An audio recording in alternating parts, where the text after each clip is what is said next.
اعوذ باللہ من الشیطان الرجیم بسم اللہ الرحمن الرحیم ربی زدنی علما ربی زدنی علما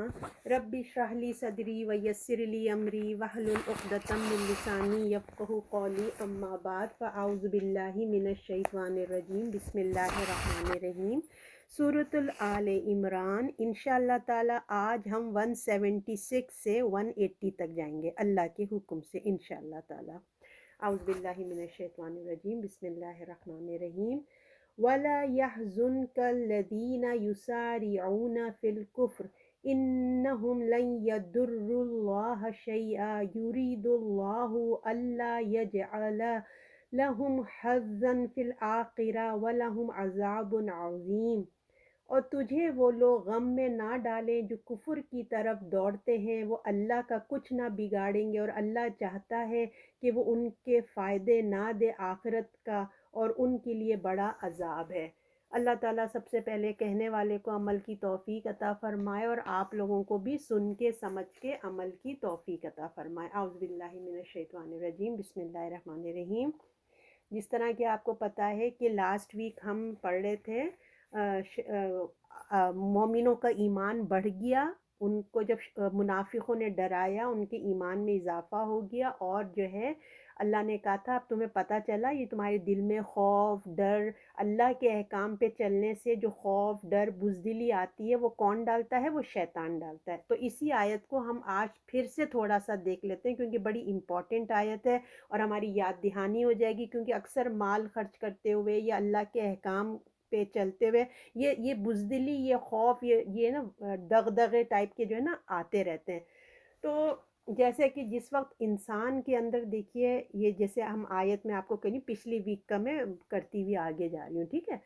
تو جس وقت انسان کے اندر نا بزدلی، کمزوری، وسوسہ پیدا ہوتا ہے نا، تو اس کے ارادے میں جو خرابی پیدا ہونے لگتی ہے، تو دراصل اس وقت شیطان جو ہے نا اس کی زبان میں بولتا ہے، یعنی کہ بظاہر ہمارے سامنے انسان کھڑا ہوتا ہے، کوئی بھائی ہے یا شوہر ہے، کوئی بھی شکل میں کھڑا ہوتا ہے، مگر ایکچول میں وہ اس کو استعمال کر رہا ہوتا ہے اور اس کے دل میں وسوسہ کر کے وہ ہمیں سنا رہا ہوتا ہے۔ تو اس سے نا جب انسان کے اندر اتنی کمزوری محسوس ہوتی تو شیطان ایسے موقع سے نا بھرپور فائدہ اٹھاتا ہے۔ کوئی بھی آپ دیکھ لیجئے، دین کا معاملہ ہو، چاہے نماز ہو، حجاب ہو، سود کا معاملہ ہو، شیطان ہمیشہ نا دل میں نا ڈر ڈالتا ہے، چاہے مال خرچ کرنا ہی کیوں نہ، ہمیشہ نا دل میں کرتا ہے کہ ارے تم کیا دے دیں گے تو تمہارا کیا بنے گا، ہو جائے گا تو کیا ہوگا، تو اگر تم نے شروع کر دیا تو تمہاری دنیا میں بھی نقصانات شروع ہو جائیں گے، تو تمہاری جاب چلی جائے تمہارا کیا ہوگا، مطلب طرح طرح کے نا آپ دیکھے ہوں گے لوگ اپنے جابوں پہ نماز کے ہونے کے کر سکتے ہیں اگر اپنا اسٹینڈ لیں، وہ لوگ شیطان ان کو ڈرا دیتا ہے تمہاری جاب چلی جائے گی، یہ نماز تم گھر جا کے پڑھ لینا، یہ حجاب کرو گی تو جابیں کیسے ملیں گی، اگر ہم سود نہیں لیں گے تو ہمارا گزارا کیسے ہوگا، مطلب ہر طرح کے شک و شبہ شیطان وسوسے اندازی کرتا رہتا ہے۔ اور اپنے خیال کو نا دماغ سے ہم کو نکال دینا چاہیے۔ جب ایسے خیالات ہمارے دلوں میں وسوسہ اندازی ہو تو ہمیں اعوذ باللہ من الشیطان الرجیم پڑھنا چاہیے شیطان کی طرف سے۔ اور کوئی انسان ایسا اگر ہمیں مشورہ دے رہا ہے، اگر آپ اپنے دوست سے، بہن سے، ماں باپ، کوئی بھی اگر آپ دیکھ رہے ہیں کہ وہ اللہ کے لاز سے ہٹ کے ہمیں چکن بنا رہا ہے، یعنی کہ کمزوری والا مشورہ دے رہا ہے، تو ہم سمجھ جائیں کہ یہ شیطان جو ہے نا اس کو استعمال کر رہا ہے۔ شیطان کے مقابلے میں انسان کو اللہ نے کہا اللہ سے ڈرنا چاہیے، کیونکہ اللہ کا عذاب سخت ہے نا۔ اللہ سے ڈرنے والا وہ نہیں ہے جو ہم لوگ ایسے نہیں ہونے چاہیے اللہ سے ڈرنے والے کہ ہمیں اللہ کی آیات پڑھ کے یا کوئی ایسی معاملہ کبھی کبھی دل نرم ہو جاتا ہے تو ہمیں رونا آ گیا، اس کے بعد ہم نے آنسو پوچھے، بس ہو گیا اللہ کا ڈر۔ ایسے نہیں ہونا چاہیے، بلکہ اللہ کا ڈرنے والا وہ ہونا چاہیے جو ہر وہ چیز کو چھوڑ دے جس پہ اللہ کی ناراضگی آتی ہے، جس پہ اللہ کا عذاب آتا ہے۔ تو جتنا اللہ کا خوف زیادہ ہوگا اتنا ہی ایمان زیادہ ہوگا۔ مخلوق کے بجائے اللہ نے کیا کہا؟ ہم نے آیت پڑھی تھی 175 کے مخلوق سے ڈرنے کی بجائے اللہ سے ڈرو، کیونکہ اللہ زیادہ حقدار ہے ڈرا جائے اس سے نا۔ تو جب انسان اپنے عزم ارادے میں پکا ہوتا ہے نا، تو تو دیکھیں وقتی طور پہ مشکلات ہوتی ہیں، جیسے کہ ہم پڑھ آئے تھے احد میں ایک وقتی طور پہ حادثہ پیش آ گیا تھا، مسلمان نے رسول اللہ کی نافرمانی کر دی تھی جس کی وجہ سے نقصان بھی اٹھانا پڑا، وقتی طور پہ ضرور ہو گیا تھا۔ تو کیا ہوا، مشکلات ہوئی، لیکن کیونکہ اللہ ان کے ارادے کو چیک کر رہے تھے نا، تو اس کے بعد ان کے اوپر جب اللہ تعالیٰ دیکھتے ہیں کہ کوئی انسان کہ اگر ارادے مضبوط ہیں، عزم ان کا پکا ہے، لیکن جو چھوٹی موٹی غلطیاں ہو جاتی ہیں لیکن اچھا ہے انسان اندر سے، تو اللہ کیا کرتے ہیں، ان کے اوپر فرشتے ان کے لیے مدد کے لیے دے دیتے ہیں، اور ان کے اوپر سکون اور سکینت طاری کر دیتے ہیں، اور پھر اللہ کی مدد ان کے اوپر شامل حال ہو جاتی ہے۔ کوئی بھی آپ میں ہم میں سے جو بھی اگر ہم اچھے کام کرتے ہیں تو فرشتے ہماری مدد کے لیے آتے ہیں اور اللہ کی مدد ہماری شامل حال ہو جاتی ہے۔ اور جب انسان اپنے ارادے میں کمزور ہو، اللہ کے راستے میں خیانت کرتا ہو، تو برے راستے پہ جب وہ چلنا شروع کر دیتا، اپنا ڈیسیجن بنا لیتا ہے، تو اس کو اللہ تعالیٰ کچھ ٹائم دیتا ہے، مہلت دیتا ہے، ایسا نہیں ہے کہ وہ چھوڑ دیتا ہے، تھوڑا ٹائم دیتا ہے کہ سنبھل جائے، لیکن اگر وہ نہیں سنبھلتا نا تو پھر اللہ اس کو کیا کرتا ہے، شیطان کے حوالے کر دیتا ہے۔ تو دیکھو اس موقع پہ یعنی کہ جنگ کے احد پر بھی جو لوگ عزم اور ہمت سے انہوں نے کام لیا، اپنے نبی کی آواز پہ دیکھیں وہ کیسے اٹھ کھڑے ہوئے تھے نا، کیسا جب رسول نے کہا، حالانکہ زخموں سے چور تھے، مگر جب رسول نے پکارا تو وہ سارے زخمی کمزور صحابہ سب تیار ہو گئے، سب بولے اچھا ہم جائیں گے، اور ان کو جو ہے واپس جب وہ واپس گئے اپنے عزم سے گئے، مگر کیا ہوا دیکھیں، اللہ تو صرف ان کے ارادے کو چیک کر رہا تھا، اللہ نے ان کو لوٹا دیا، بغیر جنگ کے ہی لوٹ گئے، اور مومن اللہ کی رحمت لے کے، اللہ کا فضل لے کے وہ لوٹے، اور کیوں، کیونکہ ان کے اندر ایمان موجود تھا نا، ایمان والوں کے لیے اللہ آزمائش آتی ہے، مگر ان کو دیکھیں انہوں نے کمزوری نہیں دکھائی، بلکہ مزید انہوں نے کیا کہا، ہمارا ایمان اور بڑھ گیا تھا۔ تو کتنا فائدہ ہوا جب مسلمان اسی زخمی حالت میں گئے، تو وہ لوگ کی تو کفار کے اوپر کتنا روب ڈل گیا تھا مسلمانوں کو کہ یا اللہ یہ مسلمان ہیں کہ کیا ہیں،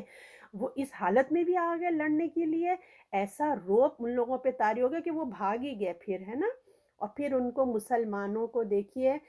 تجارت جو وہاں پہ تجارت بھی کر لی، مال دنیاوی فائدہ بھی ہو گیا اور اللہ کی رضا بھی مل گئی، تو مسلمانوں کے حوصلے عزم ہی مطلب ابھی کام ہوا بھی نہیں ہے، صرف ابھی ہم نے ارادہ کیا کہ ہم اللہ نے جو کہا ہے وہ ہم کو کرنا ہے، آگے کچھ بھی ہو جائے، اسی پر ہی اللہ نے برکت ڈال دی۔ تو ہمارے کتنے زندگی کے اگر ہم دیکھیں فیصلے ہوتے ہیں، اگر ہم ایک دفعہ عزم کر لیں کہ نہیں مجھے کرنا ہے، پھر اللہ تعالیٰ اسی میں آسانیاں بھی کر دیتے ہیں، بظاہر بڑا مشکل دکھ رہا ہوتا ہے کہ یہ ہم نہیں کر پائیں گے، مگر جب انسان اسٹینڈ لے لیتا ہے نا، تو اللہ کی مدد شامل حال ہو جاتی ہے۔ تو اللہ تعالیٰ بڑے مطلب حوصلہ بڑھا دیتا ہے، ایمان بڑھا دیتا ہے، اور پھر جو اس کے اندر چھپی ہوئی صلاحیتیں ہوتی نا، یہ امتحان کا، یہ آزمائش کا ایک فائدہ یہ ہوتا ہے کہ جو آپ کے اندر اور میرے اندر، ہمارے اندر اتنے اسکلز ہیں، اتنے ہمارے اندر اللہ نے اچھی اچھی باتیں رکھی جو آپ کو مجھے بھی نہیں پتہ ہوتے کہ ہمارے اندر کیا کیا خوبیاں ہیں،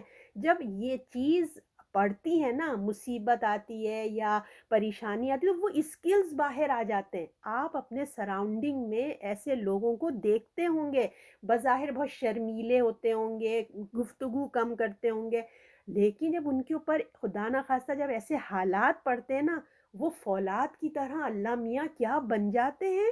جو شرمیلے گھبرانے والے بھی ایسی ہمت دکھاتے ہیں کہ جو ہم سمجھتے ہیں کہ یہ پتہ نہیں کیا ہوں گے، ان کے ساتھ کیا ہوگا، مگر اللہ تعالیٰ ان کو ایسا کندھن بناتا ہے، جیسے سونے کو پگھلاتے ہیں تو کیا دھات بنتی ہے نا، اسی طرح انسان جب حالات اس کے اوپر پڑتے ہیں تو پھر اللہ تعالیٰ اس کو نکھار دیتا ہے، اس کے اندر کی صلاحیتیں باہر آ جاتی ہیں اور انسان سامنے والا خود حیران ہو جاتا ہے۔ تو اللہ تعالیٰ یہی ہمیں ان آیات میں پچھلے سبق کی ہمیں سمجھانا چاہ رہے تھے کہ دیکھو یہ اگر ان حالات میں تمہیں نا اللہ کا دامن تھامنا ہے، یہ شیطان تمہارے اندر، شیطان اور شیطان نما لوگ، چاہے وہ تمہارے انسانوں میں سے ہوں، جنوں میں سے ہوں، تمہیں وسوسہ ڈالیں گے، ڈرائیں گے، لیکن ایک بات بس آپ کو مجھے یاد رکھنا ہے کہ لوگوں کی باتوں سے نہیں ڈرنا، اللہ سے ڈرنا ہے، کیونکہ لوگ تو بات کر کے وہ واقعات ختم ہو جائیں گے، مگر اللہ کا عذاب جو ہے نا وہ ہمارے سر پہ منڈلا رہا ہوگا، کیونکہ وہ وقت تو گزر جائے گا مگر اس کا کیا ہوگا اگر ہم نے انسانوں کی بات ماننی۔ تو اللہ نے ہمیں بڑا اچھا میسیج دیا تھا کہ ان سے مت ڈرو، مجھ سے ڈرو اگر ایمان رکھتے ہو۔ تو اگر ہمارے اندر ایمان ہے تو ہم اس لیسن کو اللہ کے یاد رکھیں انشاءاللہ۔ تو پھر ہم آج کا سبق شروع کرتے ہیں۔ اعوذ باللہ من الشیطان الرجیم، بسم اللہ الرحمن الرحیم۔ آیت نمبر 176 اللہ تعالیٰ فرما رہے ہیں رسول اللہ صلی اللہ علیہ وسلم سے، وَلَا يَحْزُنْكَ، اور تجھے وہ لوگ غم میں نہ ڈالیں جو کفر کی طرف دوڑتے ہیں، وہ اللہ کا کچھ نہ بگاڑیں گے، اللہ چاہتا ہے کہ ان کو فائدہ نہ دے آخرت میں کچھ بھی، اور ان کے لیے بڑا عذاب ہے۔ اب اللہ تعالیٰ یہاں فرماتے ہیں کہ آپ صلی اللہ علیہ وسلم کو تسلی دے رہے ہیں کہ جو کافر اسلام کے خلاف سازشیں کر رہے ہیں ان کا یہ عمل آپ کو غمگین نہ کر دے، ہے نا۔ آپ کی جو ہے آپ کو مطلب ایک ان کی ایک عارضی کامیابی ہو گئی ہے، تھوڑے وقت کے لیے دنیاوی ان کی کامیابی ہے، شان و شوکت ہے، آپ دیکھ کے پریشان مت ہوئیے، کیونکہ آپ دیکھ رہے ہیں جنگ احد کے کیا کنڈیشنز تھے، ہے نا۔ تو اللہ جو ہے اللہ تعالیٰ تسلی دے رہے ہیں کہ اللہ چاہتا ہے کہ تم جو ہے ان کی دنیاوی زندگی کو دیکھ کے جو وقتی طور پہ جو تمہیں تکلیف پہنچی ہے مگر بظاہر ان کو کامیابی ہوگی، تو آپ غمگین مت ہوں کہ جس طرح منافقین آپ کو پتہ ہے باتوں کو اسپریڈ کر رہے تھے، مسلمانوں کو کمزوری دکھا رہے تھے۔ تو ہاں، آپ صلی اللہ علیہ وسلم آپ کو پتہ ہے کہ کتنی محنت اور ان کو کتنی کوشش تھی کہ وہ دعوت کو پھیلا رہے تھے، اسلام کی دعوت کو پھیلا رہے تھے، اور کتنا ان کے اندر درد ہوتا تھا کہ ہر کوئی اسلام قبول کر لے۔ تو غزوہ بدر میں آپ صلی اللہ علیہ وسلم نے اللہ سے کتنی تڑپ تڑپ کر دعا مانگی تھی کہ یہ نا یا حیو یا قیوم برحمتک استغیث، کہ یا اللہ یہ مٹھی بھر مسلمان ہے پروردگار ان کو بچا لے، کیونکہ آپ کو پتہ ہے کہ کتنے کم لوگ تھے اور کفار کتنے زیادہ تھے، آپ رو رو کی دعائیں مانگ رہے تھے کہ اللہ یہ مٹھی بھر مسلمانوں کو بچا لے۔ تو آپ صلی اللہ علیہ وسلم اپنے اوپر ایک ذمہ داری کا احساس محسوس کرتے تھے، رہتا تھا ان کو کہ یہ دعوت خیر و عافیت سے تکمیل پا جائے، اور آپ کو تسلی، یعنی کہ اللہ آپ کو تسلی دے رہے ہیں کہ آپ غم نہ کریں، اللہ کا دین غالب ہو کر رہے گا۔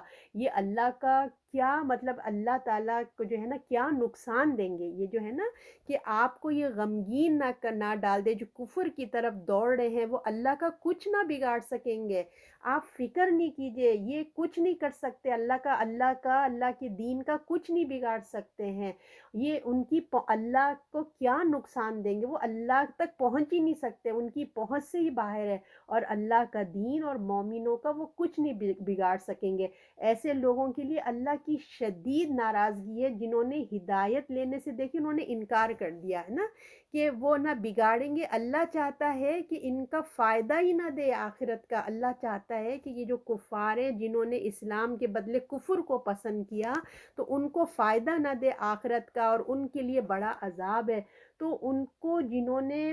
ایسے لوگوں کے لیے جنہوں نے کفر کو اپنا لیا اللہ کی شدید ناراضگی ہے، اور یعنی کہ رسول کے ہوتے ہوئے، دیکھیں رسول کے ہوتے ہوئے اور ان کو ہدایت بھی نہیں ملنے ہونا، سامنے ہے رسول، ہدایت لینے کی بجائے انہوں نے کیا کیا، ٹھکرا دیا، تو ان کے دلوں پہ مہر لگ گئی ہے۔ تو سمن بکمن امیون، ہم نے سورہ بقرہ میں پڑھا تھا نا کہ ان کے وہ بہرے گونگے اندھے ہو گئے، ان لوگ نہیں لوٹیں گے۔ تو لہٰذا ان کی جیسی جو سازش جو لوگ اسلام کے خلاف جو کچھ بھی کر رہے ہیں، تو وہ بس یہ سمجھ لو کہ وہ اپنے لیے عذاب کے مستحق ہو رہے ہیں، وہ جتنی سازشیں کر رہے ہیں اسلام کے خلاف اتنا ہی زیادہ وہ عذاب میں مبتلا ہو جائیں گے۔ لہٰذا جو ان کو کرنا ہے وہ کر لیں، اللہ تعالیٰ نے کہ آپ فکر نہیں کریں۔ تو اللہ تو یہی چاہتا ہے کہ ان کو جو ہے فائدہ ہی نہ ہو آخرت کا، یہ جو کر رہے ہیں اسلام کے لیے ان کو جو چاہے وہ کرنے دو، اللہ تو چاہتا ہی ہے کہ ان کو کوئی ایک پینی کا بھی فائدہ نہیں ہو آخرت کا۔ حالانکہ یہ لوگ ایمان لائے ہوئے تھے، کس حد تک ایمان والوں کے ساتھ بھی تھے، اور آخرت میں دیکھیں کچھ نہ کچھ حصہ مل ہی جاتا، مگر انہوں نے اپنے اندر کا جو کفر اور نفاق خود ظاہر کر دیا۔ اللہ نے ان کے کفر اور نفاق کو بھی لوگوں کے سامنے ظاہر کر دیا، اور دنیا میں جو ہونا ہے وہ تو ہو کر ہی رہے گا، ٹھیک ہے نا؟ مگر ان کی نفاق کی وجہ سے جو لوگ کفر کو ایمان پر انہوں نے ترجیح دے دیا، سب سے بڑی ٹریجڈی ان کی یہی ہوئی جو کفر کو ایمان کے مقابلے میں لے کے آ گئے۔ تو اللہ بھی یہی چاہتا ہے کہ آخرت میں ان کا کوئی حصہ نہیں اور ان کے حصے میں ایک دردناک عذاب آئے، کیونکہ یہ مجرم ہیں۔ انہوں نے اللہ کے پیغمبر کو دیکھتے ہوئے، ان کے ساتھ رہتے ہوئے، ان پر ایمان کے ساتھ نیت ان کی بیعت بھی کی تھی، ہے نا؟ ان پر ایمان ان کے ساتھ کی، ان کا ساتھ دینے کو تیار بھی ہوئے، پھر انہوں نے اللہ اور اس کے رسول کے ساتھ کیا کی؟ خیانت کی، جس کی وجہ سے وہ آخرت میں عذاب عظیم کے جو ہے نا وہ مستحق ہوں گے، یعنی کہ بہت ہی غلط بات انہوں نے کی تھی۔ اور پھر اللہ کی نافرمانی کے ساتھ اگر کسی کو دیکھیں نعمتیں ملتی ہیں نا تو یہ خود عذاب کی ایک شکل ہے، سمجھ لیجیے۔ اگر انسان نافرمانیاں کر رہا ہے مگر اس کے اوپر اللہ کی مطلب بڑی بلیسنگز ہے، ہم بلیسنگز یہی کہتے ہیں نا کہ دنیا بہت اس کے اوپر نچھاور ہو رہی ہے، جیسے ہر بزنس میں ان کا فائدہ بھی ہو رہا ہے، اچھے سب کچھ ہو رہا ہے، تو اللہ کی نافرمانی بھی ہو رہی ہے اور نعمتیں بھی ملتی جا رہی ہیں، تو یہ خود ایک ہے نا عذاب کی ایک سمجھ لیجیے چھپی ہوئی شکل ہوتی ہے۔ تو جب ان کو دنیا ملتی ہے تو یہ کیا ہوتا ہے؟ مزید گناہوں میں مشغول ہو جاتے ہیں، جتنی دنیا ان کے لیے بڑھتی جاتی ہے وہ اور مزید گناہوں میں، عیاشیوں میں، ہر طرح سے وہ مشغول ہو جاتے ہیں۔ تو دنیا تو دیکھیں یہ بہت حقیر سی چیز ہے نا؟ حقیر ہے، یہاں کی کامیابی بھی حقیر ہے، ہر چیز بہت حقیر ہے، اور آخرت کے بدلے اگر فرعون جیسی بادشاہت بھی مل جائے، ہے نا، اور قارون جیسی دولت بھی مل جائے نا تو وہ بے فائدہ ہوتی ہے، کیونکہ جب ایمان ہی چلا گیا تو یہ دنیا کی قارون جتنی دولت لے کے ہم کیا کریں گے، فرعون جیسی بادشاہت لے کے ہم کیا کریں گے؟ تو اللہ تعالیٰ یہاں یہی سمجھانا چاہ رہا ہے مومنوں کو، رسول اللہ کو، آپ فکر مت کیجیے، اب غم مت کیجیے، جو یہ لوگ کوششوں میں لگے ہوئے ہیں نا کہ کسی طرح اسلام کو مٹا دے، ختم کر دے، آپ فکر نہیں کریں، یہ اللہ کے دین کا کچھ نہیں بگاڑ سکتے، اور اللہ تو چاہتا ہی یہی ہے کہ ان کو آخرت میں کوئی حصہ نہ ملے۔ تو اللہ ہمیں بھی مطلب اللہ تعالیٰ اپنی حفاظت میں رکھے اور ہمیں اپنے ایمان کی حفاظت عطا فرمائے۔ آیت نمبر 177، جنہوں نے ایمان کے بدلے کفر مول لیا اللہ کا کچھ نہ بگاڑیں گے اور ان کے لیے دردناک عذاب ہے۔ پھر اللہ تعالیٰ دیکھیے وہی بات فرماتے ہیں کہ دیکھو کہ کیا کیا ہے نا، کیا انہوں نے کیا، ان لوگوں نے ایمان کے بدلے کفر کو اختیار کر لیا، ایسا کرنے سے یہ اللہ کا اور اس کے دین کا تو وہ کچھ نہیں بگاڑیں گے، کچھ بھی نہیں ہو سکتا۔ تو چاہیے تو یہ تھا کہ وہ ایمان لاتے، انہوں نے اپنے ہاتھوں سے ہی کیا کر لیا جو ہے نا، ایمان دے کر کفر کو خرید لیا۔ اس سے بڑی بدقسمتی اور کیا ہوگی، آپ بتائیے کیا ہوگی کہ انہوں نے ان کے درمیان رسول موجود ہیں، کتنی بڑی خوش قسمتی ہے، رسول موجود ہیں اور ہدایت کی جو ہے نا روشنی کی طرح ہے، جو رسول ہدایت دے رہے ہیں، جیسے آپ سورج کو چمکتا ہوا روشنی دیکھ رہے ہیں نا، ایسے ہدایت وہاں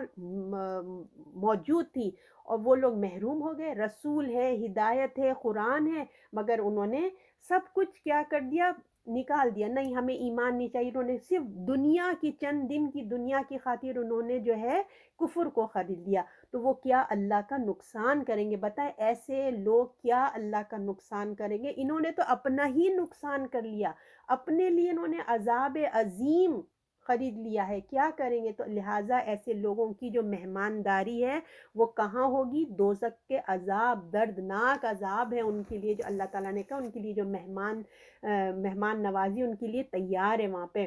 تو دیکھیں جو اہل کفر جو ہے نا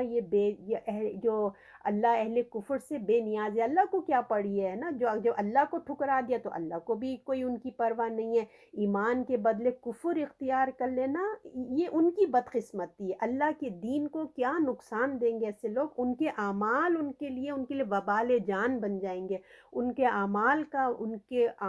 ان کا مال ان کے لیے مصیبت بن جائے گی، جو ایمان کے بدلے انہوں نے خرید لیا ہے۔ خریدنے کا مقصد دیکھیں کیا ہوتا ہے، انسان کوئی چیز اگر پسند آ جاتی ہے، ہم لوگ بازار جاتے ہیں، ہمیں کوئی چیز پسند کرتے ہیں تو ہم اس کو کیا کرتے ہیں؟ پیسے دے کے خرید لیتے ہیں، ایسے ہی ہوتا ہے نا، جس سے ان کا دل ہمارا خوش ہوتا ہے، راضی ہوتا ہے، تو وہی چیز ہم خریدتے ہیں نا۔ تو انہوں نے کیا کیا، سمجھ لیجئے ایمان ایک کیش ہے، ان کے ہاتھ میں ایک کیش ہے، تو انہوں نے کیا کیا، ایمان دے دی، ایمان کو رقم سمجھی، انہوں نے دے کر کیا خرید لیا، ایک آپ اسٹور میں گئے ہیں، آپ نے ایمان کی کرنسی دے کے وہاں سے کفر خرید کے گھر لے کے آ گئے۔ اب بتائیے کتنا کتنا افسوس کی بات ہے کہ جنہوں نے اپنے لیے یہ خرید لیا ہے۔ تو یہاں پہ اللہ بتا رہے ہیں کہ یہ انہوں نے اچھا نہیں کیا جو انہوں نے یہ خرید لیا ہے۔ اب 178 آیت ہے، کافر یہ نہ سمجھے کہ ہم جو انہیں مہلت دیتے ہیں ان کے حق میں کچھ بھلا ہے، ہم تو انہیں اس لیے مہلت دیتے ہیں تاکہ وہ گناہ میں ترقی کریں اور انہی کے لیے خوار کرنے والا عذاب ہے۔ اگر آپ نوٹ کریں دیکھیں آیت بات ایک ہی ہے، مگر اللہ تعالیٰ طرح طرح سے جو ہے نا ہمیں سمجھانے کی کوشش کر رہے ہیں کہ ایمان کیا چیز ہے جو انہوں نے اتنے 2 ٹکے مطلب انہوں نے اپنی اس کی کوئی قدر ہی نہیں کی ہے۔ اللہ ہم کو یہ بتا رہے ہیں کہ اپنی ایمان کی حفاظت کرو اور اللہ تعالیٰ سے دعائیں مانگتی رہنی چاہیے ہمیں۔ تو اب کیا اللہ تعالیٰ فرما رہے ہیں 178 میں، کافر یہ نہ سمجھے کہ جو ہم انہیں مہلت دے رہے ہیں، یعنی کہ جو ڈھیل ان کو مل رہی ہے، جو ان کو اللہ تعالیٰ وقت دے رہے ہیں، جو ان کو اپنے حق میں کوئی بہتری نہ سمجھیں کہ یہ گناہ پہ گناہ، رسول کو تکلیف دے رہے ہیں، اسلام کو نقصان پہنچا رہے ہیں، لیکن ان کے اوپر کوئی عذاب ہی نہیں آ رہا، تو اللہ تعالیٰ کہہ رہے ہیں یہ اپنے حق میں، یہ جو ہے نا اپنے حق میں اس کو کوئی بہتری نہ سمجھیں، یہ ڈھیل کو جو جو ان کو رسول کے ہوتے ہوئے مل رہی ہے، رسول موجود ہے مگر ان کو ڈھیل مل رہی ہے، تو اس کو وہ کوئی اپنی برتری نہ سمجھیں۔ وہ سمجھ رہے ہیں کہ اس کو کامیابی ہو رہی ہے، وہ سمجھ رہے ہیں ہمیں تو بھائی دیکھا ہم جو کرتے ہیں ہم آرام سے کر لیتے ہیں، تو یہ ڈھیل صرف ان کو اس لیے مل رہی ہے کہ وہ اپنے گناہوں میں کچھ اور مزید اضافہ کر لیں۔ جس طرح دیکھیے مومن کو اللہ موقع دیتا ہے نا کہ توبہ کر لے، اپنی اصلاح کر لے، کیونکہ وہ اندر سے خالص ہوتا ہے، تو اللہ اس کو موقع دیتے ہیں، زندگی میں برکت دیتے ہیں اور یہ موقع دیتے ہیں کہ وہ اپنی زندگی کو سنوار لے۔ مگر جو لوگ اندر سے منافق نما ہوتے ہیں، جب ان کو ڈھیل مل رہی ہوتی ہے تو اس کا مطلب ان کے نامہ اعمال میں اور مزید ان کا جو برائیوں کا پلڑا ہے، برائیوں کی جو میزان ہے وہ بھر رہی ہوتی ہے، تاکہ وہ اور بڑھ جائے اور زیادہ ہو جائے، اور اللہ ان کو دگنا تگنا عذاب دے گا۔ کیونکہ دیکھیے آنا تو ان کو، ہم اللہ تعالیٰ کہتے ہیں آنا تو ان کو میرے پاس ہی ہے، پھر ہم ان کے لیے سخت بہت ہی رسوا کر دینے والے ان کے لیے عذاب جو ہے یہاں سزا موجود ہے، رسوا کر دینے والا، ذلت والا ایسا عذاب جس کے بعد کسی کو بھی ان سے کوئی ہمدردی نہیں ہوگی، کوئی ان کی جو رسوائی، ایسی رسوائی جو دنیا اور آخرت میں بھی ہوگی، ایسی رسوائی سے ان کا سامنا کرنا پڑے گا۔ اللہ تعالیٰ فرماتے ہیں کہ اپنی اپنی حرکتوں کو سدھار لو۔ تو اس سے دیکھیے ہمیشہ ہمیں ڈرتے رہنا چاہیے کہ اللہ اگر کسی کے دل پر مہر لگا دے، جیسے ہم پچھلی آیت میں پڑھے تھے کہ اگر مہر لگا دے تو پھر دیکھیں ان کو کوئی ہدایت نہیں دے سکتا۔ لہٰذا ہمیں ہمیشہ دعا کرتے رہنا چاہیے اپنی نماز کے اندر، جب درود شریف ہم پڑھ لیتے ہیں سجدے میں،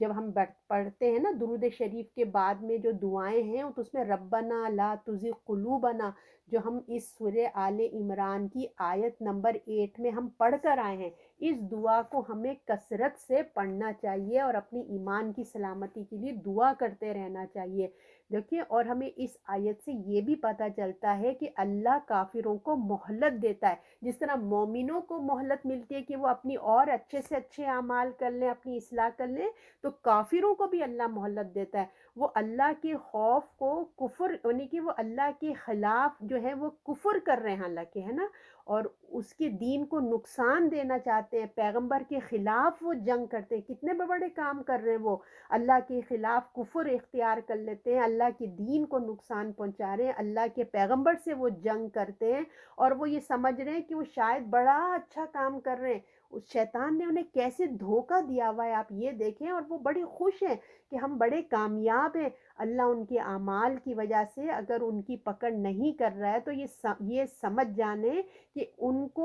کو پسند کر رہا ہے۔ یہ مطلب نہیں ہے کہ اگر ان کو اللہ ان کے گناہوں کی باوجود اللہ ان کو ڈھیل رہا ہے تو ہمارے دلوں میں یہ خیال نہیں آنا چاہیے کہ اللہ ان سے محبت کرتا ہے یا پسند کرتا ہے اس لیے ان کو کامیابی پہ کامیابی دیا جا رہا ہے۔